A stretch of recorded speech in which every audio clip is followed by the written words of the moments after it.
25 మంది ఎమ్మెల్యేలు ఒకటైంది. ఇప్పుడు రేవంత్ రెడ్డి మించడం ముసుగుల గుడ్లాట అయిపోయి రాహుల్ గాంధీ క్యాన్సర్ అయింది. ఎందుకు? రాహుల్ గాంధీ వరంగల్కి వచ్చి జనంలో అభిప్రాయం తీసుకుందామని. రేవంత్ రెడ్డి ఎట్లా చెప్తారు? రేవంత్ రెడ్డి అబద్ధం మాటలు చెప్తాను, ఇది చేసినా అది చేసినా అని రాహుల్ గాంధీ చెప్తాను. రాహుల్ గాంధీ టైం కూడా ఇస్తారు వీరికి. ఈ మోసకారం తెలిసిపోయి రాహుల్ గాంధీ గారు కూడా 6 నెలల నుంచి టైం ఇస్తారు.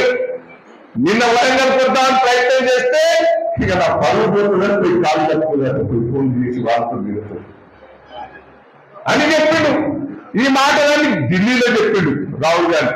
మేము తెలంగాణ మొత్తం చేసినాం, రుణమాఫీ చేసినాం, రైతు బంధు ఇచ్చినాం, 2000 4000 పెంచాం అన్ని చెప్పిండు. ఆ ఢిల్లీ వాళ్ళు అన్ని తెలుసుకొని ఏం చేయలేదంటే గురువులు కాంగ్రెస్ ఢిల్లీలో, మహారాష్ట్రలో ఢిల్లీలో చెప్పిండు. అంటే కాంగ్రెస్ పార్టీ అంతా అబద్ధాల కోరిక తెలిపి.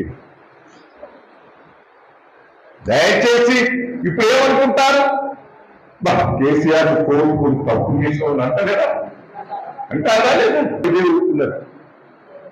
100 సీట్లు చేస్తాం మనం. ఇప్పుడు ఎన్నికలు వస్తే 100 సీట్లు చేస్తాం, 100 సీట్లు. ఇప్పుడు ధైర్యంగా ఉండాలి.